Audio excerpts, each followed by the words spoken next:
Saludos cordiales, mis queridos alumnos. Hoy iniciamos la clase número 7 de Geometría Plana. Espero que estén muy bien en sus lugares respectivos.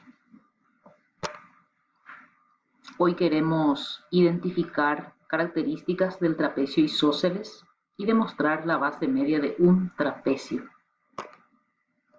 Recordando brevemente las clases anteriores que dimos cuadriláteros, habíamos dicho de que se clasificaba en trapecios y paralelogramos. ¿En qué consistía un paralelogramo? O sea, que cuál era la característica fundamental del paralelogramo, que tenía que tener dos lados opuestos paralelos, dos pares opuestos paralelos. Y el trapecio se diferencia de que solamente tiene un par de lados opuestos paralelos. Hoy exclusivamente vamos a hablar del trapecio isósceles. ¿Qué es un trapecio isósceles? Observamos este cuadrilátero que se llama ABCD. El trapecio tiene dos bases que se denominan AB, base mayor, y BC, la base menor. Las dos bases del trapecio son paralelos. O sea que solamente tiene un par de lados opuestos paralelos. Y estos lados, que son AD y CB, que son los lados laterales, son los lados no paralelos. Esa es la diferencia entre el paralelogramo y el trapecio. El paralelogramo tiene dos par de lados opuestos paralelos y el trapecio solamente tiene un par de lados opuestos paralelos. ¿Qué es un trapecio isósceles? Cuando los lados no paralelos son congruentes. En este caso, el lado AD es congruente con el lado CB. Y en este caso tenemos lo que es un trapecio isósceles. ¿Cuáles son las características del trapecio isósceles? Que las diagonales AC y CB, vamos a observar, las diagonales sería el segmento que une D con B y el segmento que une C con A. Nos dice que esas diagonales del trapecio isósceles son congruentes. Hay un teorema que dice que en todo trapecio isósceles las diagonales son congruentes. Entonces, la diagonal CB va a ser congruente con la diagonal CA. Esto es en el caso exclusivo del trapecio isósceles. También nos dice que los ángulos en la base son congruentes. ¿Cuáles son los ángulos en la base? En la base menor observamos los ángulos D y C. Y en la base mayor observamos los ángulos A y B. Estos pares de ángulos en la base son congruentes. Sería el ángulo D congruente con el ángulo C y el ángulo A congruente con el ángulo B. Vamos a comprobar este teorema que dice: el segmento que une los puntos medios de dos de los lados no paralelos de un trapecio es paralelo a las dos bases y tiene una longitud igual a la semisuma de las longitudes de las bases. Se recordarán ustedes de la base media de un triángulo. En ese caso, habíamos comprobado de que la base media MP en un triángulo es el segmento que une los puntos medios de dos lados de un triángulo. Y ese segmento determinado era paralelo al tercer lado y tenía como medida la mitad del tercer lado. En este caso, lo que queremos comprobar es que la base media del trapecio es paralela, dice, a las dos bases. Sería MN, la base media del trapecio ABCD, paralelo a AB, que es la base mayor, y al mismo tiempo MN, base media del trapecio, es paralelo a la base menor, que es DC. Entonces, como hipótesis, tenemos que ABCD es un trapecio cualquiera. Luego nos dice de que AB, que es la base mayor, es paralelo con la base menor, que es DC.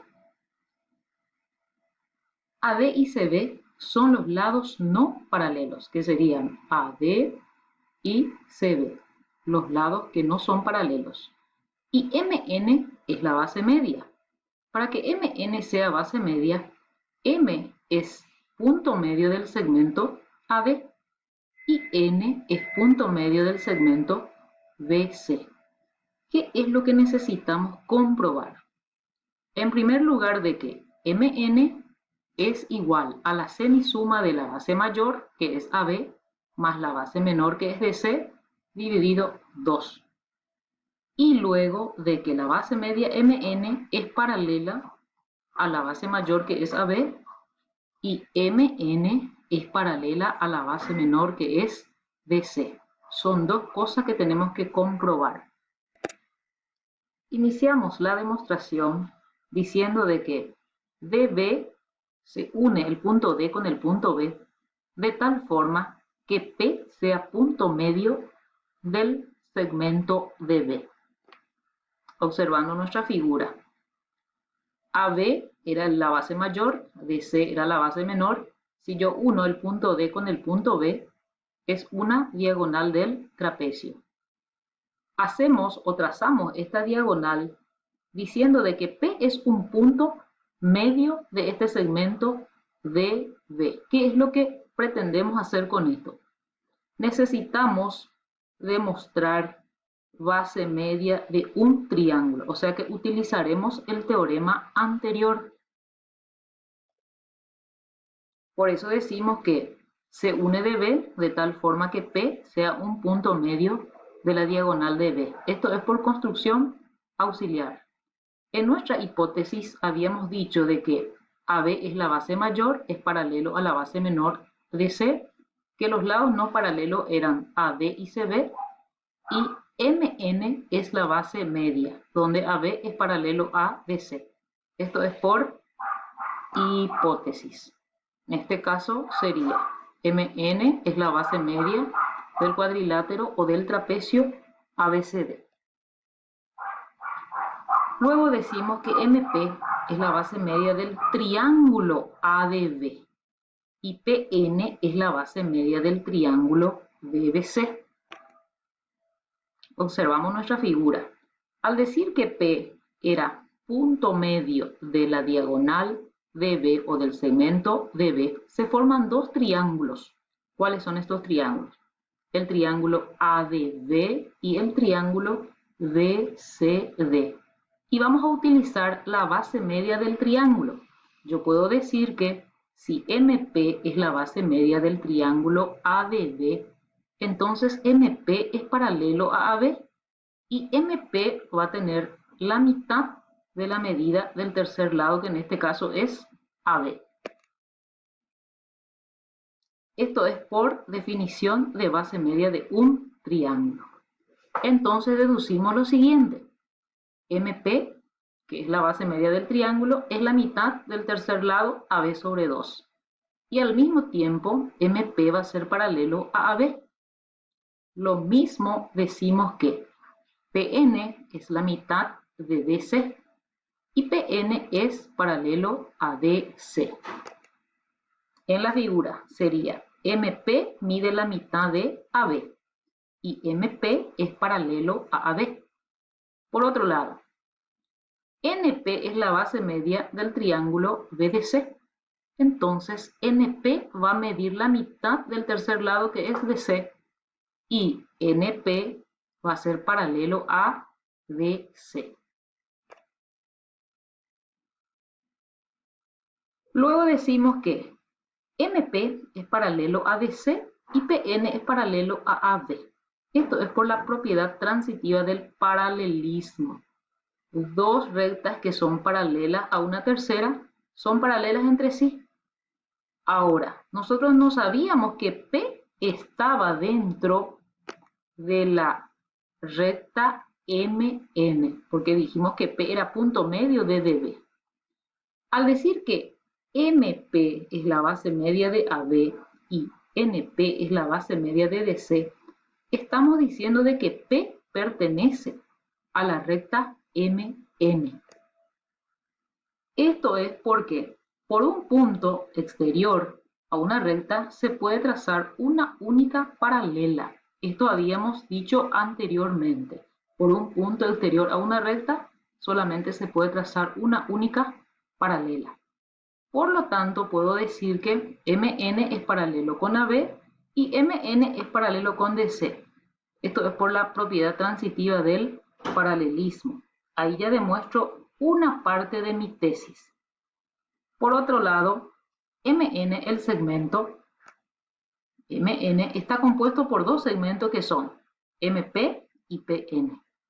Entonces, sumando los segmentos, puedo decir que MN es igual a MP más PM por sumatoria de segmentos. Luego, MN va a ser la mitad de AB sobre 2, haciendo una sustitución, porque MP es AB sobre 2 y PN es DC sobre 2. Esto es por sustitución de segmentos. Haciendo una factorización, yo puedo deducir que MN es AB más DC dividido 2. Con esto hemos concluido nuestra demostración de que, en primer lugar, nuestra tesis decía de que MN es paralelo a AB y MN es paralelo a DC, la primera demostración que hicimos. Y por otro lado, de que MN era la mitad de la suma de la base mayor con la base menor. Y ahí concluimos de que MN es AB más DC sobre 2, que es una simple factorización. Así demostramos el teorema que dice que la base media de un trapecio es igual a la suma de las dos bases dividido 2 y que esa base media es paralelo a la base mayor y también es paralelo a la base menor. Haciendo una conclusión de nuestra clase, hablamos de dos cosas importantes. Uno es el trapecio isósceles y su característica. Acuérdense de que el trapecio isósceles tiene los lados no paralelos congruentes o iguales, que los ángulos en la base de todo trapecio isósceles son también congruentes y las diagonales son congruentes. Y también hemos demostrado el teorema de la base media del trapecio. La base media es el segmento que une los puntos medios de los lados no paralelos de un trapecio. Y ese segmento es exactamente igual a la semisuma de las dos bases. Y ese segmento es paralelo a las dos bases, a la base mayor y a la base menor. Espero que este teorema les resulte importante cuando apliquen en la resolución de sus ejercicios.